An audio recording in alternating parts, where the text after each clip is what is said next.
Olá! Nesta nossa conversa, a gente vai mergulhar de cabeça num modelo de universo e de consciência que é simplesmente fascinante.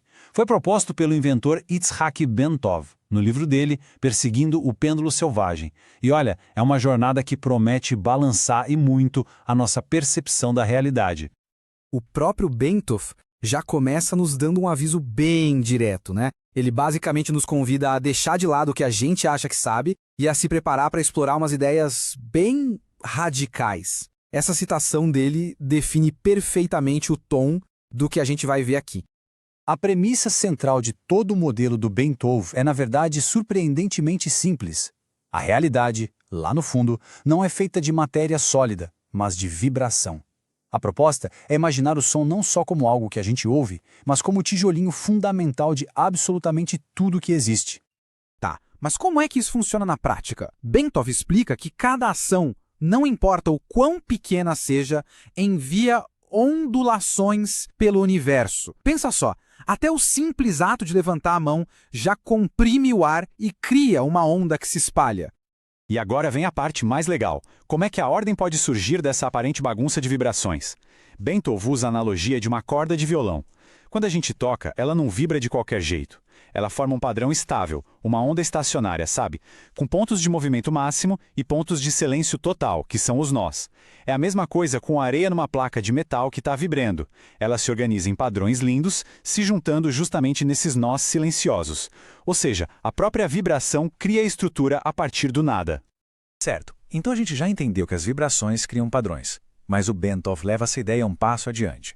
Ele argumenta que esses padrões de ondas não só criam estrutura, mas também guardam informação de um jeito incrivelmente eficiente. E é aqui que a coisa começa a ficar muito interessante. Bentov nos pede para imaginar um experimento bem simples. Quando as ondulações de 3 pedras diferentes se cruzam na água, elas criam um padrão que parece caótico, mas não é.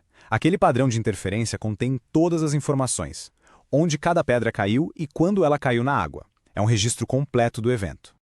E como é que esse padrão se forma? Basicamente por 2 processos. Onde as cristas das ondas se encontram, elas se somam e criam uma onda maior. Isso é interferência construtiva. E onde a crista de uma onda encontra o vale de outra, elas se cancelam. Isso é interferência destrutiva. É essa dança de criar e anular que tece esse tapete complexo de informações. E aqui vem a grande conexão. Se a gente pudesse congelar na hora aquele padrão de ondulação na água e depois jogar uma luz nele, o que a gente teria? Um holograma. Um holograma não é bem uma foto de algo, ele é um registro físico de um padrão de interferência de ondas. Agora, segura essa porque é a ideia mais maluca de todas. Se a gente pegasse aquela placa de gelo com o padrão das ondas e quebrasse, e depois iluminasse só um caco, a gente não veria só um pedacinho da cena. A gente veria a cena inteira das 3 pedras, só que com um pouco menos de clareza. A informação do todo está codificada em cada parte. Ok, isso tudo é fascinante numa bacia com água. Mas o que isso tem a ver com a gente? Pois é, Bentov argumenta que nós também somos sistemas que vibram. Ele nos convida a olhar para dentro e perceber que os mesmos princípios de ressonância e harmonia estão acontecendo dentro dos nossos corpos. E essa é a pergunta que move a próxima parte da nossa análise. E se todos esses princípios de ondas, interferência e ressonância não forem só conceitos de física, mas o próprio mecanismo que governa nosso corpo?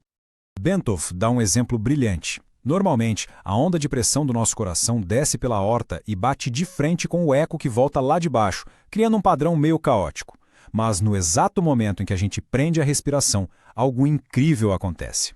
O coração meio que espera pelo eco, e eles começam a pulsar em sincronia perfeita, criando uma onda estacionária, ressonante e harmônica em todo o nosso tronco.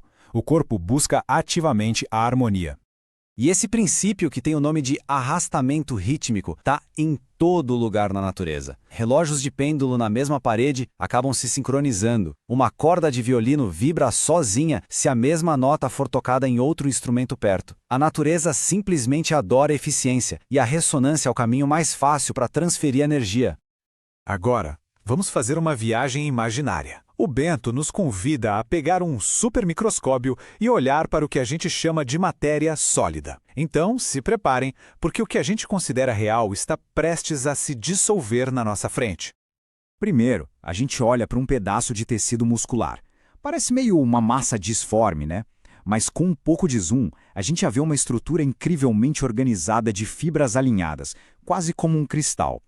A ordem já começa a aparecer. Dando mais zoom, a gente vê que essas fibras são feitas de moléculas compridas. E nada, absolutamente nada, está parado. Tudo está em constante movimento, ondulando e vibrando num ritmo ordenado preciso. A realidade é uma dança. Agora a gente foca em um único átomo. E de repente, a solidez que a gente conhece desaparece. O átomo é quase todo espaço vazio, com um núcleo minúsculo lá no centro. A matéria que a gente sente como sólida é, na verdade, um vazio chocante. No último nível de zoom, até o núcleo some. Não existem mais coisas. Tudo que resta são campos de energia pulsando e interagindo uns com os outros.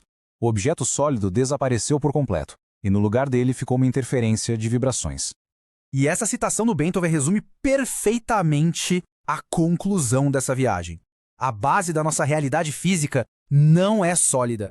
É um espaço vazio, vibrando com energia. A solidez é uma experiência que a gente tem, não uma verdade fundamental. Ok, vamos recuar do microscópio e tentar entender as implicações gigantescas do que a gente acabou de ver. Se a matéria não é o que a gente pensa que é, então o que é a realidade? A grande conclusão do modelo de Bentov é essa. A realidade não é um monte de objetos separados, mas um padrão de interferência unificado. Nós, as cadeiras, o ar que a gente respira, tudo é parte da mesma teia vibratória. As coisas se manifestam como sólidas, só onde as vibrações são mais intensas e construtivas. Esse gráfico ajuda a gente a visualizar a ideia. A gente vive aqui, no mundo macroscópico, o que os nossos sentidos percebem. Abaixo disso está o mundo microscópico dos átomos. E na base de tudo está a realidade fundamental, campos puros de vibração, a fonte de todo o resto. E por que essa visão é tão importante?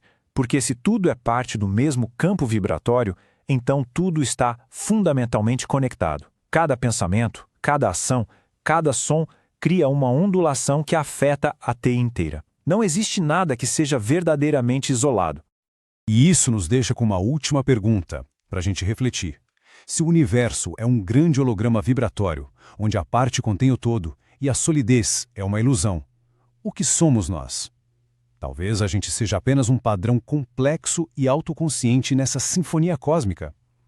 O trabalho do Bentov não nos dá todas as respostas, mas o que é mais importante, ele nos oferece um mapa novo e poderoso para a gente explorar essa questão.